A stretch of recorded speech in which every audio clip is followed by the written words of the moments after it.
Hello, everybody. Welcome to the Sam Bean Podcast, where we talk about life uncensored. All right, here we go. Today on the show, we have my friend Dustin that I grew up with. Our show is sponsored by Dash Health and Wellness. If you're interested in losing weight and figuring out why you're not losing weight, contact Alicia Munden on Facebook and Instagram and her husband Justin. They specialize in weight loss and personal coaching, health coaching. So Dash Health and Wellness, thank you. Our show is also sponsored by Van Zant Coffee, the best tasting fresh roasted coffee around. Buy Van Zant Coffee at vanzantcoffee.com. Super excited for today's show. Hope you enjoy it. Thank you for listening.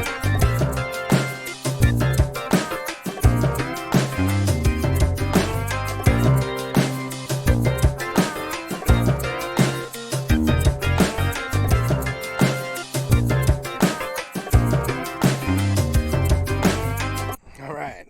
Welcome to the Lost County Ranch Bar. Dustin, thanks for being back, man. Yeah, thanks for having me.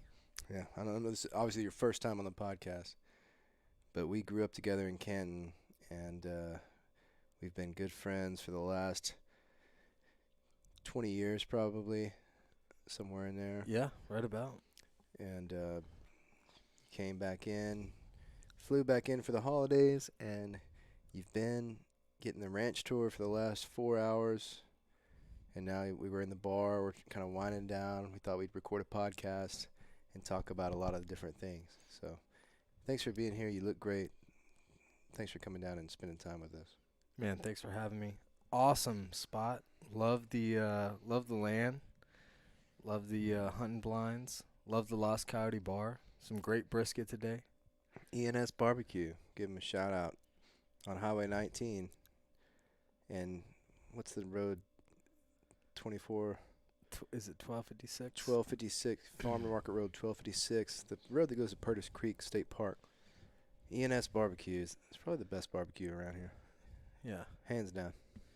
Delicious. I've been out of the state too long, man, and so coming back, getting some fresh meats, some good homemade barbecue sauce. Enrique uses cellophane. He wraps it in cellophane, the brisket. Well, I'll take that back. I asked him about it the other day. He smokes it for 15 hours, and then he wraps it in cellophane to keep the juices in, and he just keeps it in a warming bin, so it like keeps the juices in there. And whenever they cut it, they pull it out, and it's wrapped in plastic, and they cut through the plastic, and it just spills out, so it stays moist. And I mean, the dude knows what he's doing, because it's damn good. Oh, it's really good. Yeah, it's great. Now, what's your favorite barbecue spot besides? Oh man, that's a good one. I love Cooper's Barbecue down in Llano. Yeah. Back in the day, about the time you and I met up, I don't know. Fort Hood? Yeah, 14, 15 years ago. I was working on helicopters, and we would fly down to Llano, down to the airport, and get a crew car, drive over to Cooper's Barbecue, try to do it in the morning before they're sold out, get some brisket, and then, you know, of course, we've had about 1,200, 1,400 calories just loaded up on 2-3 sandwiches, and then fly back to Fort Hood, you know, falling asleep. But, oh, what a time. All right, so I went there when I was a kid. My dad was on a deer lease, and my friend Travis Norman, his dad John Earl, was on a deer lease down in Llano, and we would stop by there, and you go, and they'd open up the smoker, and you would pick whatever cut of meat you wanted. Yeah. And it was always these pork chops were like 2 inches thick, so I'd usually get those, and you know, it was like Rudy's Barbecue, but you actually got to pick the meat off the grill. You got a big stack of white bread, and then a bunch of pickles, and they had their sauce. It's just a great spot. Yeah. You got to love the butcher paper. The white bread, the jalapenos, onions. Yeah. Good time. I never put jalapenos on my barbecue brisket until recently with the ENS. So I liked pickles. I actually didn't have them tonight, but pickles and jalapenos usually go with the brisket, and then the spicy barbecue sauce. I've gotten to where I like my barbecue spicy now. I've always eaten it that way. The old man always had peppers growing, so sitting as like a kid at like 12 years old, Dad would have like a raw jalapeno or like a cayenne pepper Mm-hmm. as like a side, almost like a side dish. Like he would munch on it between like eating. And of course, like every kid, you want to be like the old man. Mm-hmm.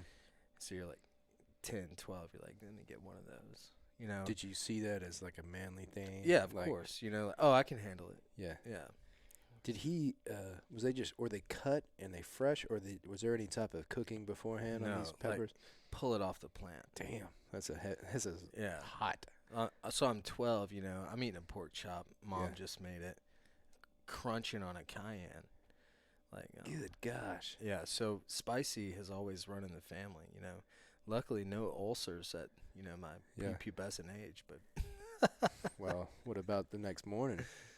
oh man, I think I've got like an iron gut. Extremely Iron something else. Iron. Yeah. Yeah. Well, Extremely fortunate. so you like, have you had barbecue like in the Virginia and North Carolina and stuff like that, with it's more mustard based? So Carolina barbecue is all pulled pork, Mm-hmm. and in Texas, a beef state, you just don't. It's good. People just don't waste their time with it too much. Not like they do up there. They're Well, like they are in Texas about brisket. In Carolina, that they're pork butt. yeah. And Pork butts are cheap down here. I mean, I usually get them when I see briskets are $60, $70. I'll say, well, that pork butt's $13. It looks just as damn good, and I'll make that, and it's also really good. It's not as good as a brisket though. oh no, and the sauce, that's the real thing. Mm-hmm. Up there, it's vinegar based. Yeah, So- vinegar. Yeah, mustard. Not Looking. not my jam. Yeah, Yeah, it's good, but it's not. I It's like not the that. red. Yeah, spicy tomato base, good Yeah. Texas sauce. Yeah. Yeah, I agree, man. My favorite barbecue spot besides E&S is in Austin on Barton Springs, a place called Terry Black's. Okay. It's Black's Barbecue. Of course, there's that family is divided up into, they have multiple Black's Barbecue, but it's all different. This is Terry Black's, and man, the brisket is like melting your mouth, Mm. and the sides are great. There's always a line, and apparently they, I was listening on Joe Rogan's podcast. He was talking about it. He lives there now, but he said they make all their own smokers and stuff, but it's my favorite barbecue spot in Texas. It's on Barton Springs in Austin. Yeah. My second favorite is E&S Barbecue out here in Walton, right by my house. Yeah. I'm a big fan. Cooper's is cool. You go outside, like they have like we were talking, the Mhm. pit masters. I think Lockhart barbecue, is just phenomenal. Like big, juicy slabs of brisket. So good. I haven't been there. James McMurtry lives in Lockhart. Yeah. I need to try that. Did y'all go down there on your trip recently? You and your girlfriend? Yeah. Yeah. We went down there. We did Fredericksburg, Mm-hmm. Green, kind of the Tour de Tejas. So Had a good time. we went to Fredericksburg and Lukenbach about a year ago, and went to Enchanted Rock State Park. Yeah. And you have to have if you don't know, you can't just go. You can't just drive up on it. You have to reserve a spot Yep. because it's so packed because it's by Austin. But my friend Book Farrell said that there's a cave in there that not many people know about, and they don't advertise it because they're tired of fishing people out of it. So me and a few friends went down there. Dan Morrow's whole family, me and George and Ashley, and we found this cave. Bug dropped a pin on Google Maps, and we found the cave entrance. And this is just this unknown stuff. We crawl in there, and this cave is it's probably about 400 feet long. I mean, it's long, and there's like you have to have a light, you have to have a headlamp, and you're crawling through this cave, and there's little arrows going this way and that way and stuff. And George and me and Dan went through, and he thought it was the best thing ever. And it was kind of technical at some spots. We got to the end, and George was like, let's do it again. And so we went back, and this time all the girls did it with us. And Ashley's very claustrophobic, so she didn't like it at all. She got a little scared and didn't like just the walls so close. And at one point, I looked up and I see this huge centipede, like like Indiana Jones style. I just didn't say anything to anybody because I was thinking I was gonna see this big rattlesnake in there. But yeah, there's a whole cave system in Shannon Rock that's not. If you ask a park ranger, they won't tell you because of liability. But I can tell you how to get in it. It's just an awesome thing to do. Yeah, when we were out there, did like a little family vacation. We booked the Airbnb. Mom, my brothers, they came down, and we ended up just walking up in Shannon Rock. But I had no idea. Is the cave? Does it go like through the mountain? Like, is it a through and So through? if you get up on top, it's down to the back right. So if you walk up the main deal, if you go to the back right side, where there's kind of some vegetation, yeah, kind of like a draw, yeah, you get into it in there, and yeah, it's not really marked at all. nice. No, people don't know about it. Next time. And but Lukenbach's cool, man. We did do Lukenbach, yeah. And Was there any bands playing when you were there? it was middle of the day. I think they have somebody playing there, about every day. 20 hours a day, every day. There was a guy who's just up there with an acoustic, just strumming some old songs, and people are sitting out. It was during COVID, so it wasn't the full, the full regalia. Yeah. But it was good. It was great. Yeah, COVID's a weird deal, but like the founder of Lukenbach's named Hondo. Yeah. Which is one of the reasons Hondo's sidekick, my coffee's named that. Oh. And Jerry Jeff Walker songs talking about Hondo, him and Hondo and this and that. That's why I named it that. Even though the coffee's from Honduras, and that's by design, Honduras. But I wanted that Texas theme in the Van Zandt coffee, and that's one of the reasons I named stuff like that. So yeah, it's awesome. I saw didn't a little know statue that. of Hondo at the post office there in Lukenbach. Prolific goat farmer. Yeah, like the largest, biggest name in goat farming in that time. Bought Lukenbach. He bought it. He bought it. Yeah. Bought the town. Yeah, no, man, I love that place. It's a cool little bar. I was there. We were there. There was a band playing. They were really good. But it's crowded. That was before COVID. Yeah. What'd y'all think about Fredericksburg? Oh, it's the last stat I checked. So, if there's any fact checkers out there, you might prove me wrong. But the last stat I checked was that it's has been the number 2 fastest growing wine region in the United States, only behind Napa, which is really cool. But I've been to both, and what I love about Fredericksburg versus Napa are the people. In Napa you go to a winery or vineyard, and do you have an appointment? And they almost treat you like, even though you're a paying customer, like a second-class citizen, because it's so commercialized, and it's just how many times can we turn over the tasting room to get money?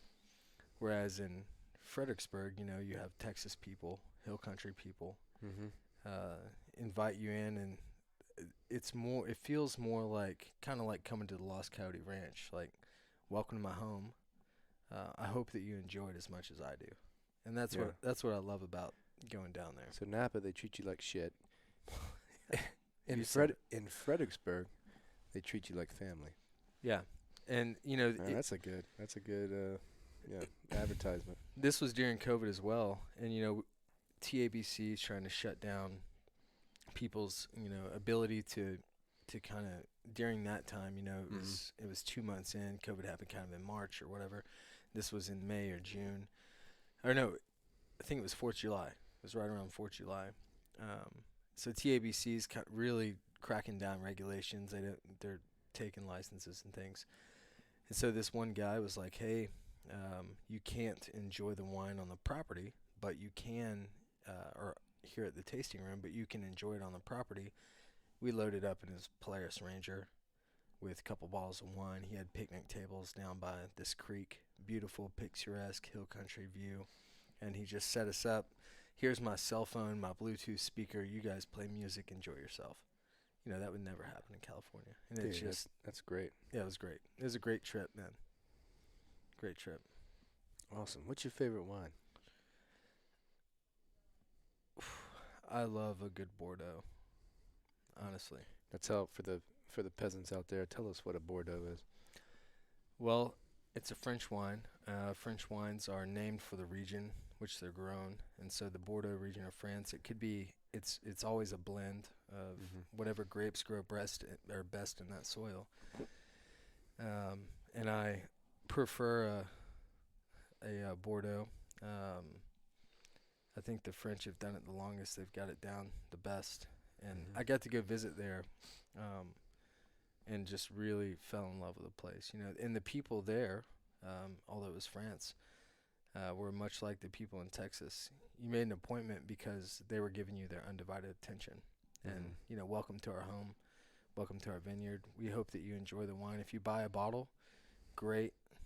If you don't, we're just happy for you to be a part of it. You know, very cool experience. But yeah, I would say that's probably a favorite. That's a red wine, Bordeaux. Yeah, they do have red and white Bordeauxs, but it's from the Bordeaux region of France. Yeah. But typically the reds. Most of them are reds. How about you? Cabernets, just 'cause I don't know a lot, but I always like a Cabernet. I've got, you know, I started out kind of didn't like wine a lot, and then got into drinking like 14 Hands, Cabernet, and then I got on that Fit Vine wine 'cause it's very low in nitrates and bad stuff or whatever, and I like it. Sometimes, you know, I get tired of beer and I just, you know, drink wine for a little while. Yeah. But Cabernet is my favorite. And, you know, usually with steak. Oh, yeah. I have a friend, Mike Suarez and Bess. They own Come and Take It, which sells wine and beer. And they said, always pair your wine. It's like a boxing match, like a heavyweight wine with a heavyweight meal. A really light, dainty wine with a little light, dainty snack or whatever, dessert or something. So always have like an opponent worthy with your wine and your meal when you pair them together. That's a great way to put it, yeah. Yeah, it was. I never heard that before. Yeah. Yeah, I mean, it's 2020. I'm pretty non-discriminatory when it comes to alcohol. Yeah. But How much alcohol have you drank this year compared to like a different year? Oh, man. Is that appropriate? I would say that Just say what you want to say. I mean, during especially that, so where I live in Virginia. They really locked it down in the middle. Like what people feel like is locked down right now in Texas, or at least around here from what I've seen, is not locked down at all. Compared to a lot of the rest of the country. But during the initial part of it, so like a month into COVID, I bought a boat, because I knew that there would just be zero recreation otherwise. So bought a boat, and I would say that just being on the water constantly in the sun, your liquid intake goes up. Yeah. And a lot of times that was alcoholic beverages. A little bit higher than normal. What kind of boat did you get? Tell me as a skeeter. Oh, man. No, man. Bought a 28-foot little cabin cruiser. So Talking about wood? No, on the sides or no. So it sleeps 4 underneath. It's got like a cabin, meaning it has a yeah, bunk. it has a cabin. So Okay. we could comfortably put about eight folks on it, and it's got 2 beds down below, a little stove and fridge, microwave, and like super cool. Spent many nights on it during the summer, anchored up, just sleeping on the boat. Just Man. middle of the lake, put the anchor down? Yeah, Or would you go into a cove? it's a river, so the river system runs all the way to the ocean, so yeah, we just roll up in a little cove or wherever, drop the anchor, and had a little grill for it. It has a stove inside, like kind of like an RV on the water. Has a toilet and everything. Yeah, toilet, shower. So like a little water RV, man. Is the best way to kind of describe it. You still have that thing? Oh yeah. On a boat toilet, does it release into the water? Not ours. We pump it out because we're in fresh water and we're near land. But Yeah. if you had an offshore, a big old rig. Yeah. I think 12 miles offshore, I believe, puts you in international waters, and those have a macerator, so it's essentially like a garbage disposal that Yeah. shoots it out overboard. Grinds those turds up and then shoots them out to sea. Chums the water. Yeah. Chums it, and then a big blue whale comes and just engulfs it. Put the lines out. Man, that's cool. Oh, it was awesome. Like, it was the greatest. If I sold the thing and took a 90% loss on it, it was worth every penny. It was great. That's kind of how I feel with my RV, man. I love RVing, And here's the thing with RVing. This is what you can guarantee. It's going to leak. I don't care if it's $1 million, $2 million Prevost or Prevo bus, like a tour bus. Yeah. Those things are $2 million. It's a house that's moving down the highway. It's gonna move. It's gonna get a leak, like rain. So there's always gonna be something to fix on it. It's just like owning a house, really. There's always little projects and little leaks and stuff you have to fix. But the ability, the freedom, and that's, of course, that's how they sell RVs too. They say, man, imagine the good weekends you'll have with this thing, your family, you're out there, you got a fire outside, you get your cold beer, you get your radio on, the awning's out. And whenever you're ready to leave, you just pack up and just drive on, But we've used our motorhome a lot, and we've gone to some special places, and God, I love it. And everybody's dream, my dream is like one day, kind of halfway retire and that's my house. Like, I just go from place to place. Yeah. Live there. When it gets cold, I go somewhere where it's warm. When it gets warm, I go somewhere where it's cool, snowbird style. That's a lot of people do that. Yeah, they do. I've thought about the RV thing. I think I'm going to do something similar. Kind of when I'm done with the current career and move on, take some time off and do the boat thing. Yeah. Talked and researched pretty extensively, like what it takes to live on a sailboat. Yeah. There's a ton of YouTube people that do it and watch their channels, and then I don't really want to become a videographer or anything like that in order to make it, but think I can do it and just enjoy life, go where the wind blows you, quite literally. Okay, so you're out on your sailboat around the Bahamas somewhere. Sure. Okay. Probably start off in the Caribbean, yeah. You got some turquoise water, you're looking at a seahorse. All of a sudden, here comes a little boat speeding up, some pirates on it. What do you do? I mean, I would be carrying. I'd blast them. Yeah. Blast them off. Yeah. Just kill them. I would. Because, they're probably going to come up, sir, we need some food and some water. They're going to play you at first just to try to get onto your boat. Yeah, I mean, I think you're going to know, pirates aren't cruising around on, nice boats. Yeah. I mean, they're pirates for a reason. If life, was that good, they would just not be pirates. It's true. So, yeah, I think you're going to know pretty readily, this looks like a bad band of brothers coming this way, let's... Or if they have a peg leg or maybe a hook for a hand, it's a dead giveaway. Also a dead giveaway, yeah. Wait, are you guys pirates? Excuse me. Yeah. Yeah, no, it's not too concerned about it, man. A lot of people do it. A lot of people just live aboard boats and I'm just trying to figure out what's the worst that can happen. All right, pirates take over your boat. Second thing, squall, big ass storm, yeah, just wipes you out. That's probably the thing that makes me the most nervous, right? Because So how do you monitor storm progression so you're not caught with your pants down somewhere? yeah, I mean, you have weather radar. Luckily, technology is, I mean, constantly improving. I watch a lot of documentaries on these people that lived aboard boats maybe, 30, 40 years ago.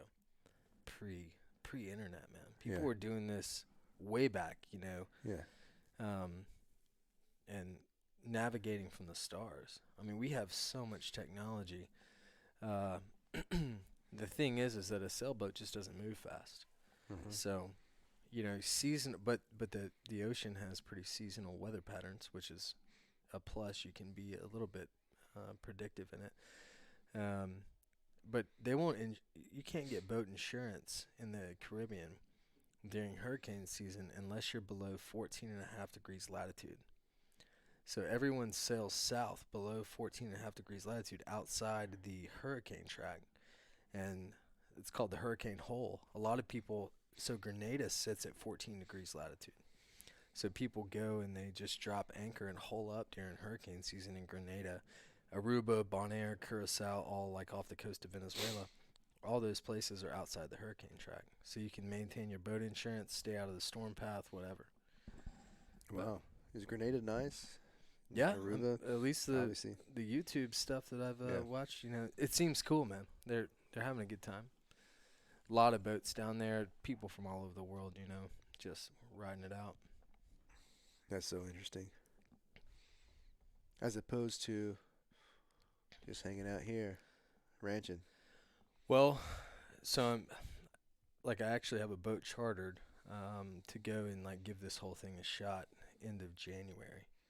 So going out on a catamaran for a week and sailing and doing a sailing vacation. A buddy of mine owns like a 43-foot catamaran and he's living on it. So Is there a cabin on this thing and everything? Yeah, it's a 4-bedroom, 3-bath. Wow. Yeah, it's not. It's a big, nice boat. So me and some friends, we're going down there. We're gonna sail around right now because COVID. We can't do the British Virgin Islands because of quarantine requirements, but we can do the U.S. So St. Thomas, St. Croix, St. John. So we're gonna do that, and that's gonna give me kind of an idea if I want to go that route. And then the alternate route, I'm just gonna take 5+ years off and just travel the world, doing a month to month at Airbnbs, because the Airbnb rate for what you get it for a week is over cut in half if you do it for a full month stay. So just place to place, man, and you can live, really cheap budget to be overseas without a job. It's very doable. Yeah. Go stay off the coast of France for a month for $1,200, and that's 1-bedroom apartment with a kitchen, whatever, right there on the water, whatever. It's cool. Wow. So that's I've got some ties to St. Thomas, the CrossFit gym there. I got a girl I know that was a part-time coach at our gym, Crystal McReynolds. She goes to St. Thomas all the time. And yeah, man, that's awesome. I have found myself looking at sailboats on Craigslist. yeah. Use sailboat, just have no clue. Only time I've been sailing is in Boy Scouts, the small boat sailing merit badge. Those little Yeah. it's a seat for 2 people on this little Sailing dinghy, yeah. little dinghy. That's cool, man. Yeah, I think it'll be neat, man. It'd be nice to just be out there and, go where the wind blows you. Hell yeah. You write some music. Sure. What's your favorite thing to do, when to relax? Man. Because you have a pretty stressful job. I can't say what it is. And I'm being 100% sincere when I'm saying this. You have to take time to decompress. How do you do it? What's relaxing to you? Well, most recently, I enjoy getting out on the boat. The boat that I have. Mm-hmm. I also play guitar. I probably play 30 minutes or so every day. And it's not to try to get better or master something. Like there's a song that I like and I want to learn how to play it and sing it, and I'll just work on that. And I think during that time, you just kind of zone out. I mean, you can relate with music. Like Yeah. you kind of everything else kind of falls away, and you just listen. Also, my coffee time. Not to shameless plug for my buddy's coffee company, Van Zant Coffee. By all means, do it, man. But I do my coffee time in the morning is preparation for the day.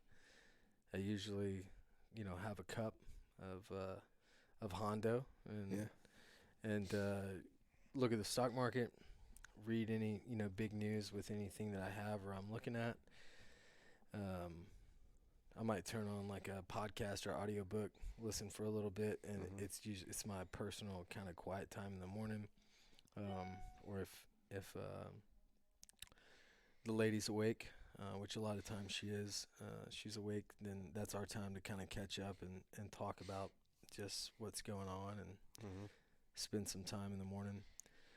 And then the evening is usually a half-hour guitar, good dinner, and have a hot tub. Sometimes slip into the old hot tub. Dip the toe in jacuzzi, baby. Yeah. Dip the toe in the jacuzzi. What does he say? Anyways, Jim Jack Black, Tenacious D song. But I mean, the relaxation, everybody, if you have kids or whatever your job is or whatever you do, just sitting in traffic. I mean, everyone has stress, man. And everybody has has to have a way to decompress, Yeah. I think for those longer stints, you go, and I'm sure you can relate, and then you just have to take, a day or multiple days. It's not just a half hour here or there. And usually that's like adventure, some type of adventure. Mhm. Yeah. So like, I need to get back on my music thing. Here lately, I've been doing this podcast, which is taking the place of that, which is good. This is so relaxed. Like, I'm so relaxed right now. Like, I don't even know if you understand, but I'm leaned back. I got my beer. I'm just in this conversation deep. I'm thinking. This is relaxing to me. The songs you hear at the beginning of the podcast, I created those songs on my computer. It's just something new to me, creating a digital song with a drum machine and all that stuff. But I'm trying to learn right now, and this is what I'd love to do, is learn. And I'm most relaxed when I have a bunch of things going on. Like, it's comfortable for me because I'm used to that. So many years I've had so many things going on. When I don't have anything going on, I start to get anxious. Yeah. Yeah, I can relate to that a little bit. I think I felt that a little bit during Corona. Yeah. Shut down from work for a while, and then, you just kind of start focusing on things around the house. You get everything around the house done, and you're like, well, this or that, and the mind starts to just kind of turn over a little bit more. Whereas if you have all those things that you're actively pursuing at one time, you can really stay engaged, like top of your game. Yeah. So what's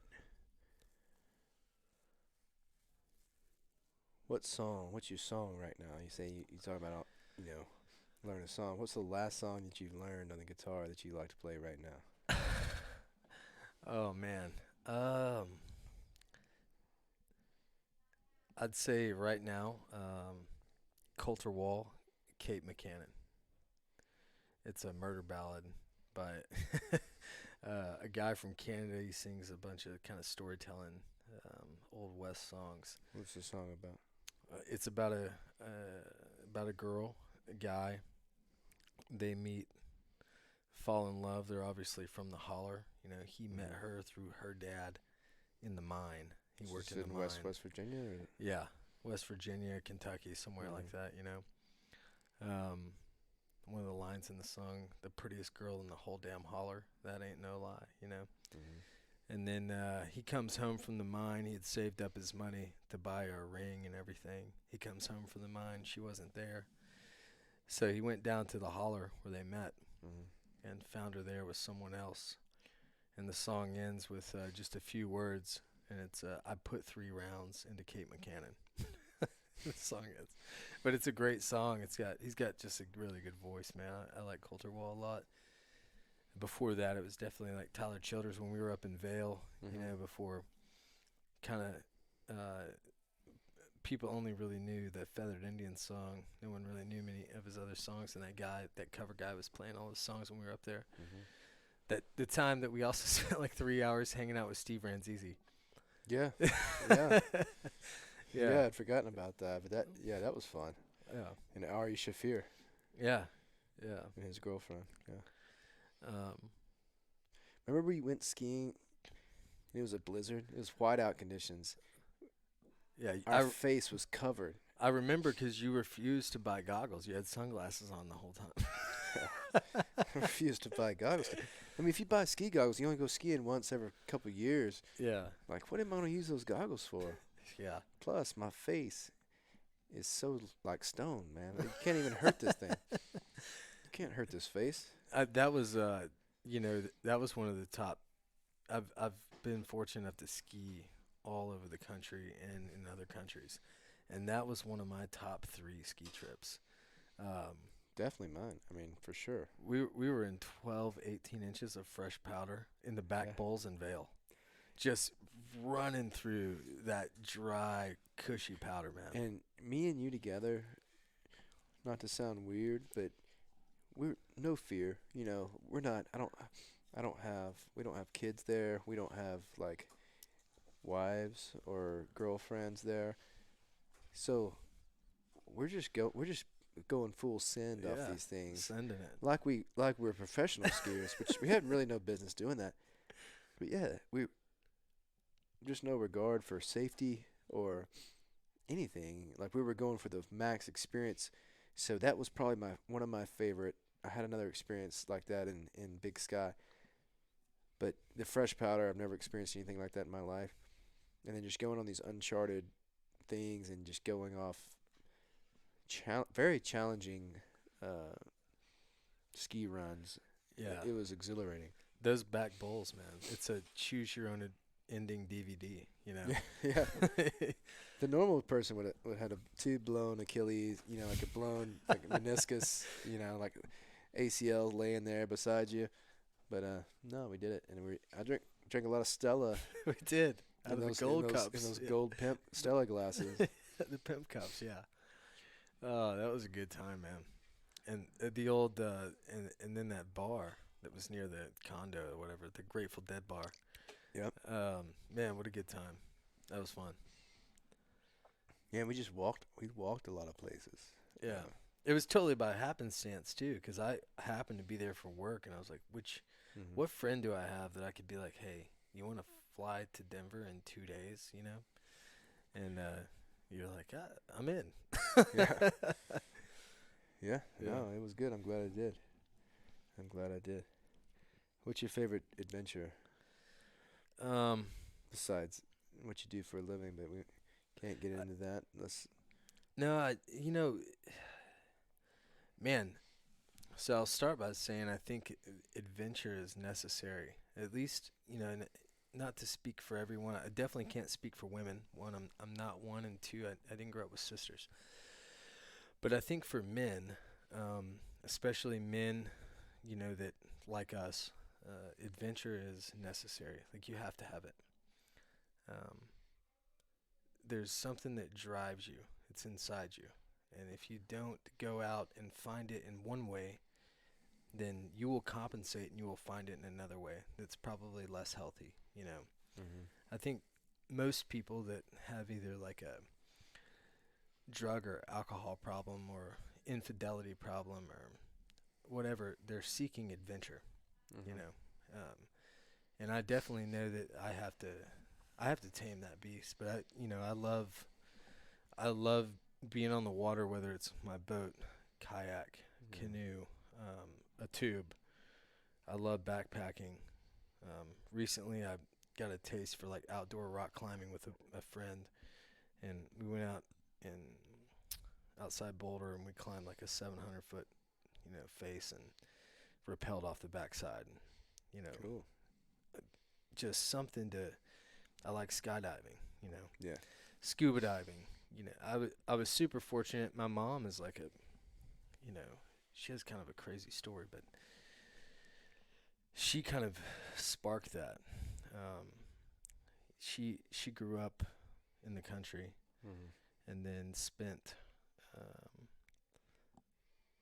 basically spent her 20s, like right after college, living a covered life in Europe, smuggling Bibles into communist, like Eastern European countries. At the time, the Berlin Wall was still up. My mom, who is you've seen her, she's a small lady. She's smuggling Bibles into Romania and crossing through border checkpoints, and you could be killed, at that time for that. And she's always been like a really adventurous person, and kind of like where I got that drive. But every time, growing up camping or anything like that, like I was kind of an autonomous kid. I'd just leave and go hit trails, and go out on my bike or be gone all day on my four-wheeler. And, I like being out there doing that stuff, man, being outside. How about you? What about your dad? So, Dad was definitely the, I would say I got the adventurous spirit from Mom. I got the work ethic from Dad. He just got after it all the time, Had the construction company. Yeah. He was kind of self-built, self-made guy. Started off doing construction and had like his own framing crew, and then slowly transitioned that and pushed that forward to becoming, his own became a custom builder, which is kind of where we wound up in Canton. And he was building houses and doing great work, and I worked for him my entire life, both as his son around the house, but then a completely separate relationship as like an employee. Summers, I didn't want to go to a babysitter. So I'm like 5, I go to the babysitter like the first day, whatever. And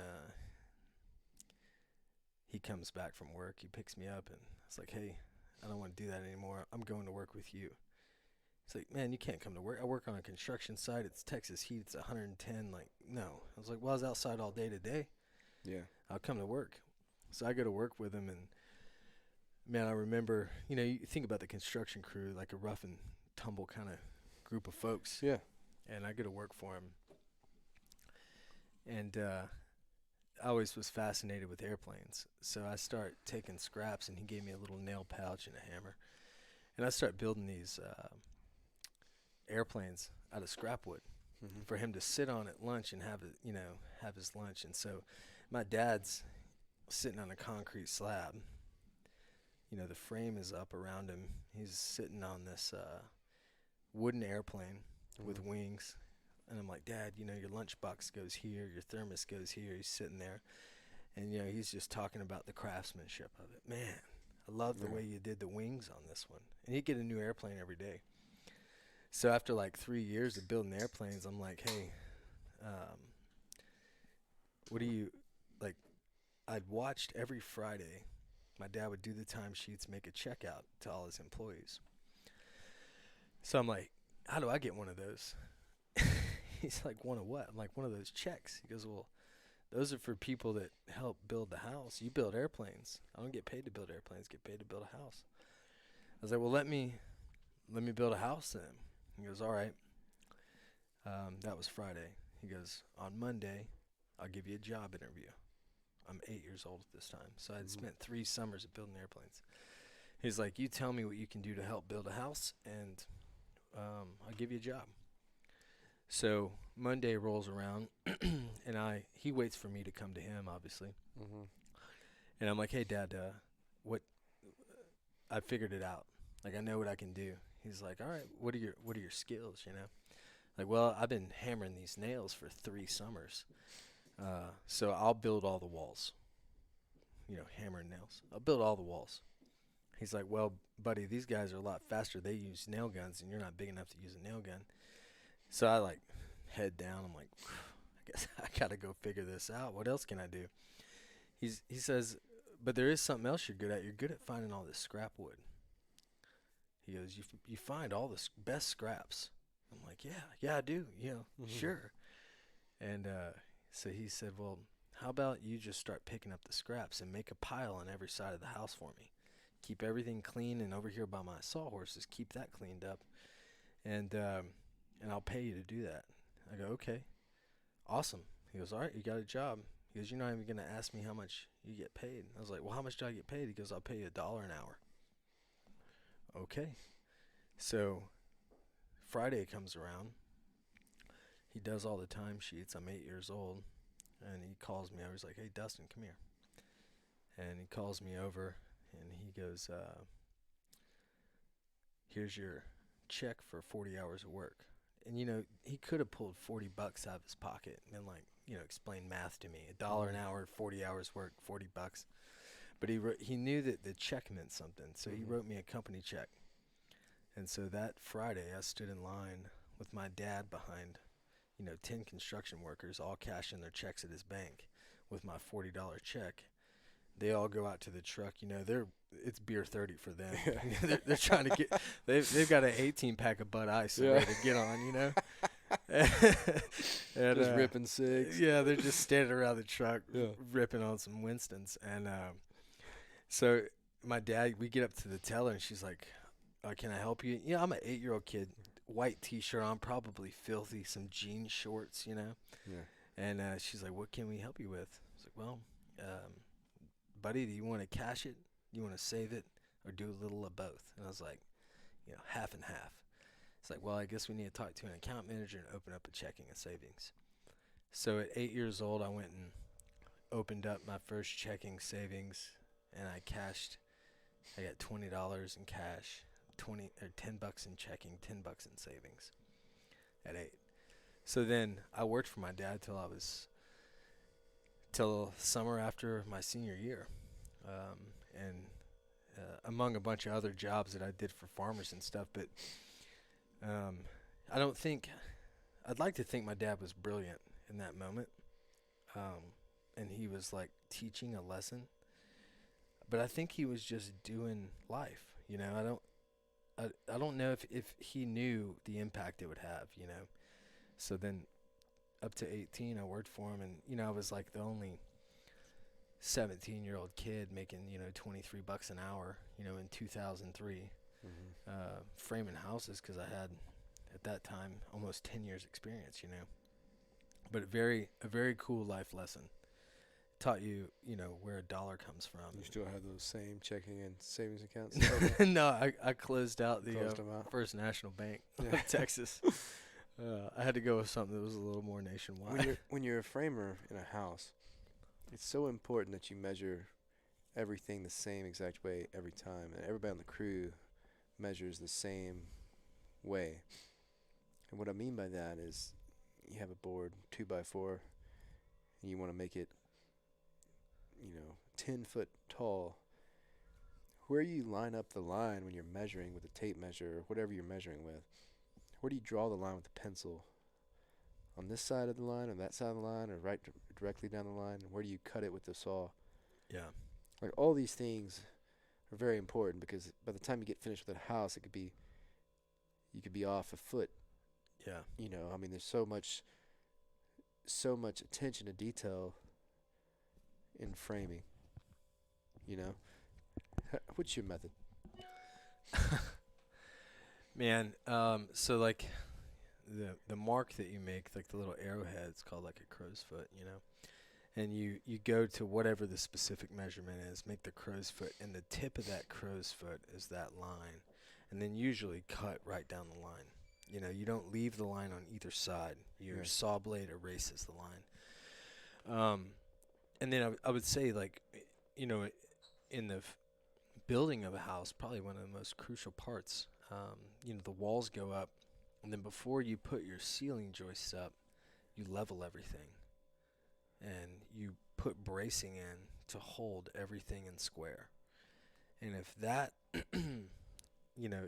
if that isn't right, everything else, because your joists sit on top of your walls and then your rafters tie to your joists, everything else will be out. So that those, I guess, there's a lot of analogies that can be drawn from the foundational principles of house building. Yeah. Not to go too far down that hole, but yeah,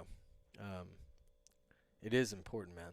And luckily, I'm one of those guys that doesn't have to call somebody every time, you have a light switch that doesn't work. Yeah. But even more importantly, work ethic. It's probably one of the number one things that determine success or not. Whether or not, it doesn't matter how talented you are, how intelligent you are. If someone can outwork you, you cannot become anything on talent alone. Those all help you. But you have to work. Mm-hmm. You have to put those talents to work, or you'll never be anything. So those are just awesome life lessons, man.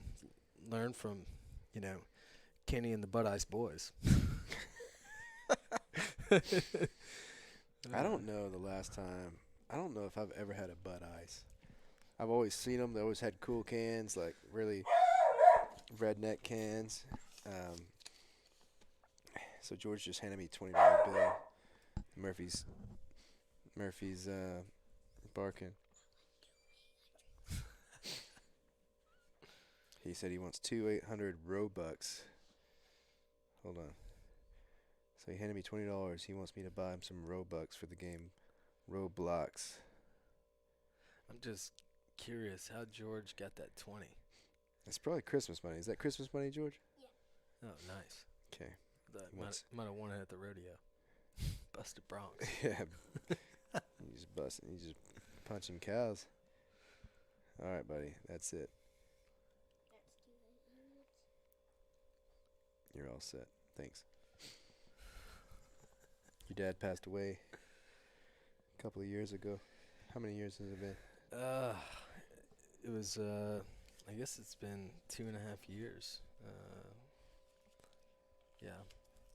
Yeah, about 2.5 years ago.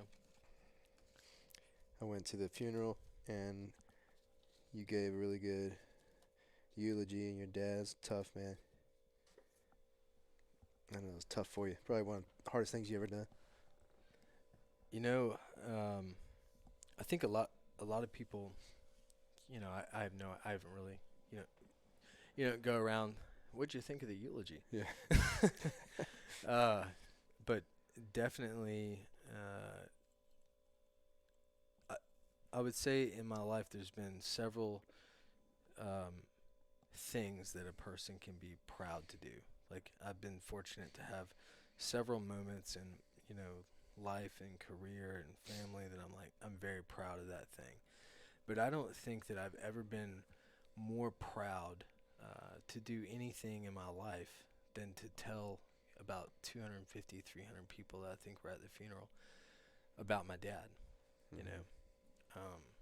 So that's kind of the approach I took, was like, man, these people are here for him, and I'm the guy that gets to give that first-hand account of, like, what kind of dude he was, what kind of family we had, how fortunate, the 61 years that he spent on the earth, that, at the time I think I was 33 when he passed away, but how fortunate I was to have him for 33 years,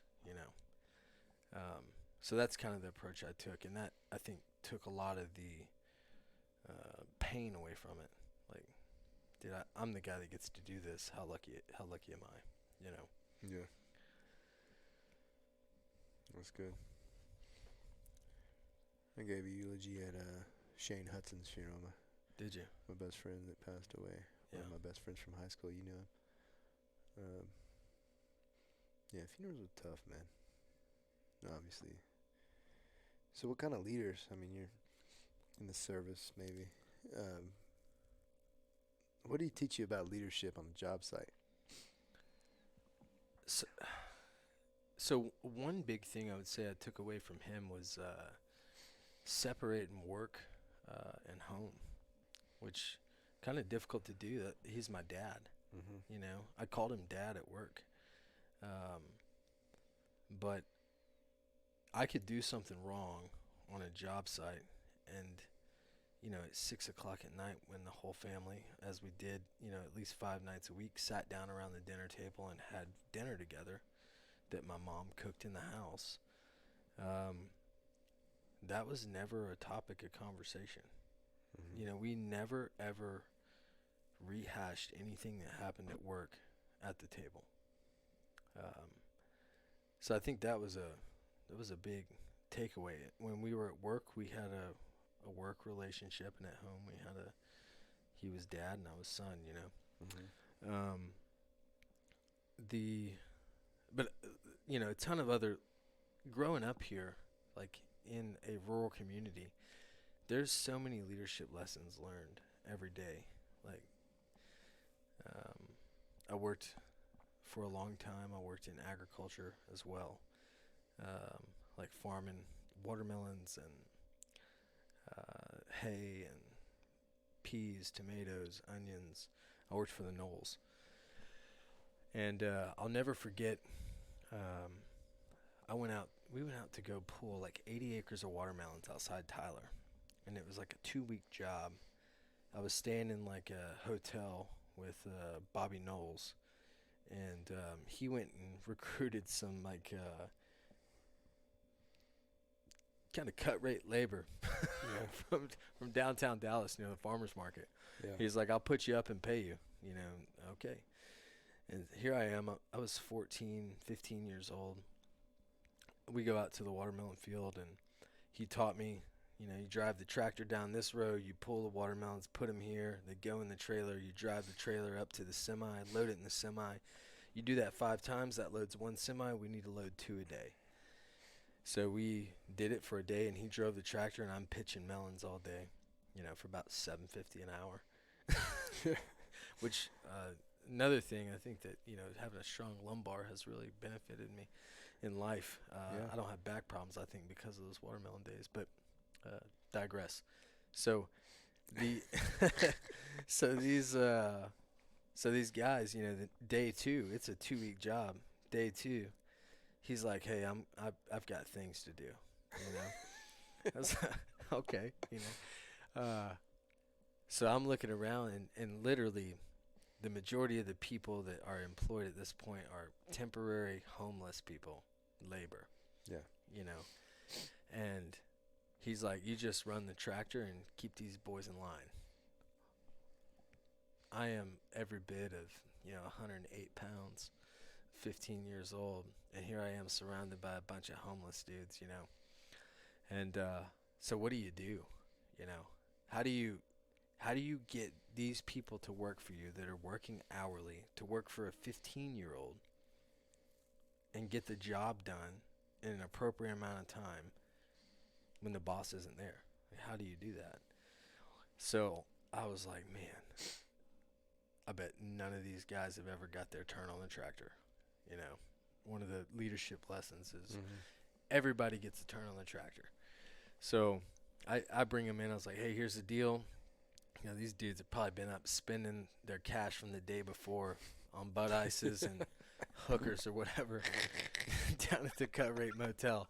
And they're all, some of the stories, man, I was exposed to some stuff from those guys. Yeah, it wasn't just that Santa Claus isn't real. It was a lot of different things. Huh? Yeah, and Santa Claus isn't real and syphilis is type deal. So I was like, hey, dude, we're rotating positions every half hour. Everybody's going to get a turn on the tractor. And they were like, yes.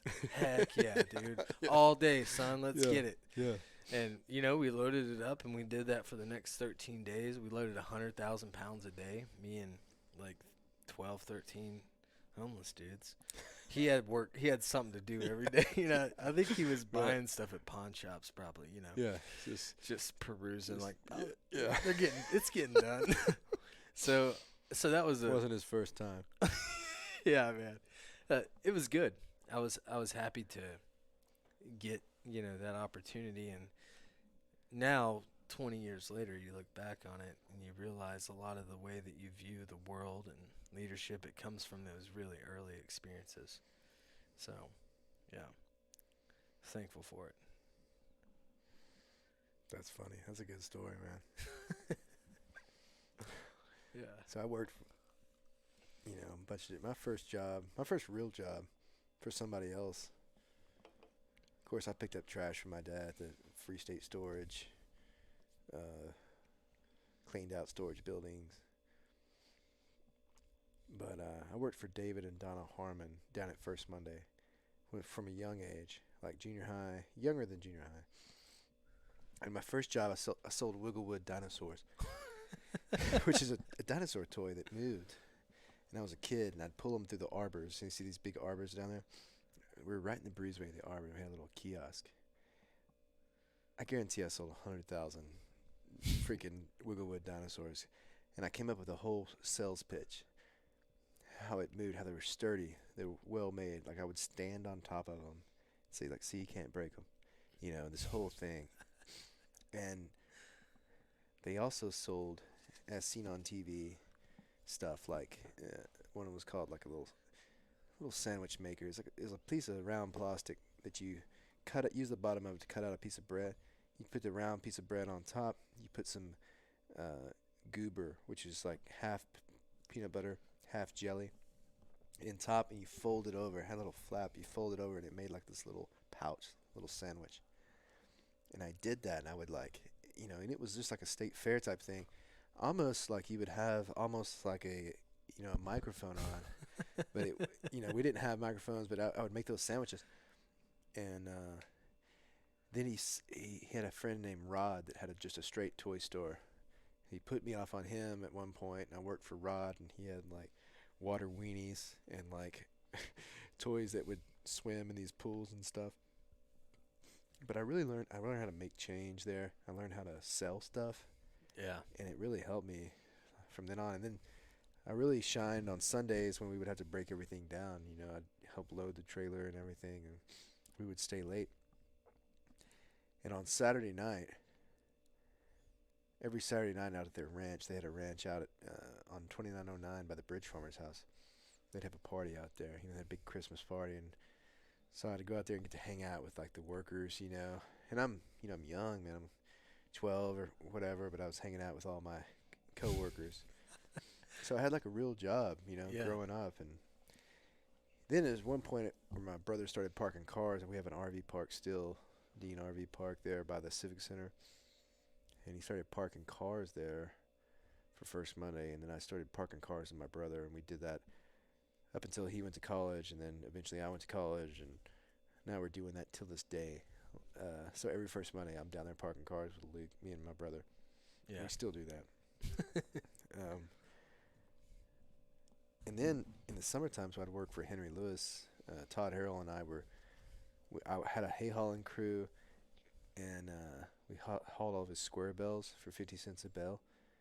And I had like John Tarver, Matt Sherwood, Todd, and a couple other guys every once in a while would work with me, and I'd hire them, and I'd pay them all and go in there and get paid by Henry. And then Todd and I were part of it. This didn't last very long, but we were his weed eating crew. We'd go around to all of his properties and weed eat everything. And That's work. that was terrible. I mean, it was minimum wage, probably less than minimum wage. I remember it was $4.25 an hour, and that was hard work. They were running the old weed eater. It's not a fun gig all day long, and yeah, those good jobs early on jobs in grade school or whatever really kind of mold you, kind of what you want to do and what you don't want to do. It gets you used to talking to people too. Yeah. Like selling the Wigglewood dinosaurs. Wigglewood dinosaur, like having to make that pitch over and over and get a lot of no's. Get a lot of no's, yeah. Mark Cuban talks about that, going as a door-to-door salesman, Mm-hmm. and one of his greatest business lessons was being able to take no over and over again and go to the next door and the next door until you get the yes, you know. You have to get to the no. No's better than maybe, because maybes you waste a bunch more time on, Yeah. a bunch more energy. It's better just to get that no. You can move on to the next yes. So, like, Yeah. imagine if you only got maybes. They all turn out to be no's. Oh yeah. That screws you out of all the yeses. So, yeah, that's one thing with sales. You got to take those. You got to get those no's. Just I get them all the time. And, man, when I ran for Congress, I went door to door. Of course, I had this data for, like, the Republicans live. So I was in the Republican primary. And that's, one of my biggest losses is losing that thing. But, going around, people would slam the door in my face. Some people would gripe me out, cuss me out. Some people would invite me in and write me a check. Yeah. Like in Dallas, in White Rock, which is strangely in our district. I'd go in there, be an old man. He's like, "Come on in." And I'd go in his house, like some nice house, probably $1 million house. Sit down. He's just talking to me. He writes me a check for $100 or $200 or $500. Yeah. And or like an old lady who might invite me in, or people. Most people would just not do anything. Most people's not home. Set a flyer on their door, but every time they knock on the door, your heart starts to race. And you hit them with the pitch, And I was thinking, I was like, man, maybe I should load up a backpack with Van Zandt coffee and go around and just do this. Just sell coffee all day. I mean, I'd probably make way more money than I do now. Get my exercise in, walk from door to door. There's got to be a rule against. There's probably not a law against that. You're probably able to do it. Yeah, I think unless they have like the no soliciting sticker. Yeah, because people sell like vacuums and encyclopedias, or they used to, or whatever pyramid type scheme they can sell. But it's just I talked about the state fair ever go to the state fair, Yeah. Oh yeah. when you go in those pavilions and those people are selling that stuff, like the hot tubs and like the knives and everything. Yeah. They got the microphones on. It's like that's the trenches of sales right there. If Oh, those yeah. guys could sell anything. Oh yeah. Or you go to one of those Dallas car dealerships, and it's just like 86 salesmen out there waiting on somebody to come on the lot. As soon as you drive on the lot, they're sprinting over to you. Sir, Smelling like Stetson cologne. Yeah, what's the best way to sell a car? Well, you got to figure out, you guys buying today or not, Yeah. It's like you got to figure out, trying to get to where if they're just looking or if they're serious about buying something today, it's, man, sales sucks, but it's necessary. Oh man. At the same time though, like like you said, your heart gets racing and like it's exhilarating. It is. You make that sell, that's like Boom. home run. It's Yeah. like hitting a home run in a baseball field. Something I never did. I never hit a home run. Like I don't know if I've ever, obviously hit one, a fake one, like in a pickup game, but never hit one in Little League, never hit one in senior midget, never hit one in high school. I played 1 year of high school baseball. I just don't think I was that good. I got glasses when I was in high school, but before that I couldn't see anything. I couldn't see the ball. So I think that's why, one of the reasons I didn't like baseball is I never could hit really well. Yeah, I played Little League, man, and I just didn't really. I liked it. Don't get me wrong. I still like baseball, but I was never. I've actually, if I'm really honest, I've never been great at anything. Like, and I kind of like. I think I live my life that way. Like I'm a dabbler.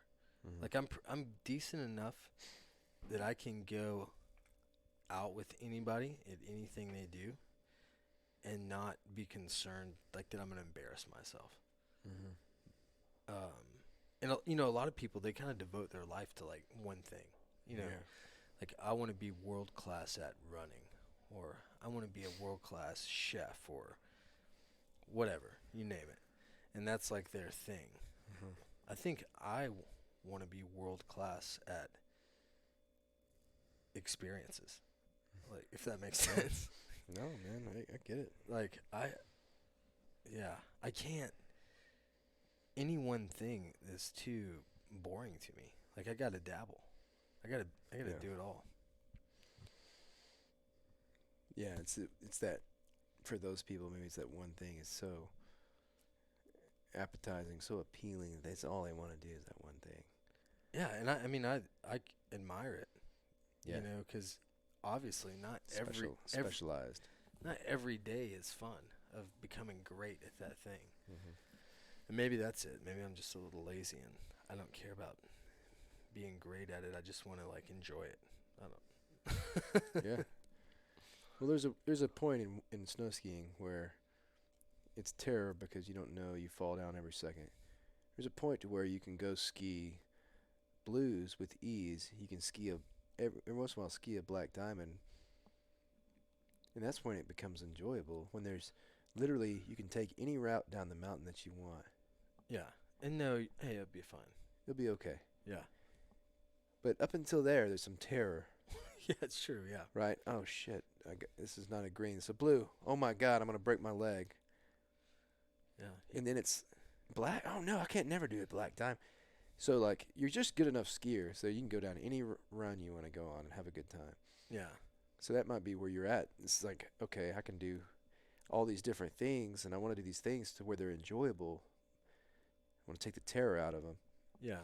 But other than that, I don't care, because if I do specialize in this, I'll have terror in everything else. Yeah. I like to operate at that intermediate to advanced level of everything. Yeah. Yeah. Yeah. I get it. I get it, man. That's cool.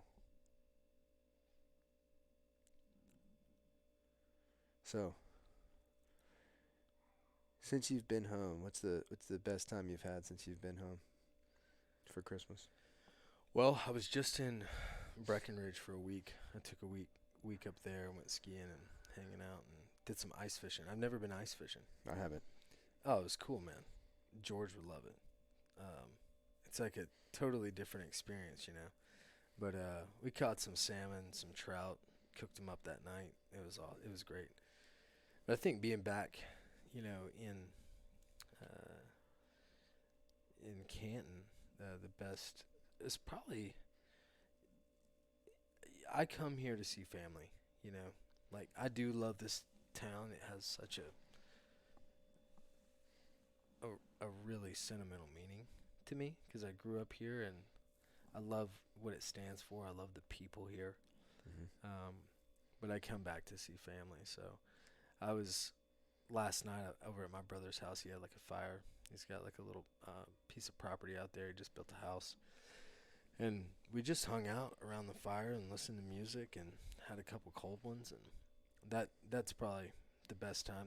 I mean, of course, we had Christmas. I've got a new niece. She's a year old, and you know, a little baby in the house. Just like everybody, it kind of like sparks the flame for everybody. You know, things are just a Right. little bit more Christmassy with like a little Mhm. kid around. So that's been fun. But yeah, leave out in a few days and head back to Virginia. And yeah, good trip though. Awesome. What else? Man, we've really talked You said it all. talked the gamut.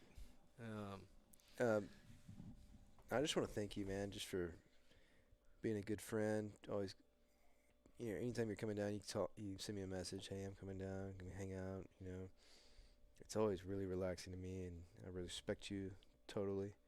And thanks for being on. And I'll have you on again next time you're down.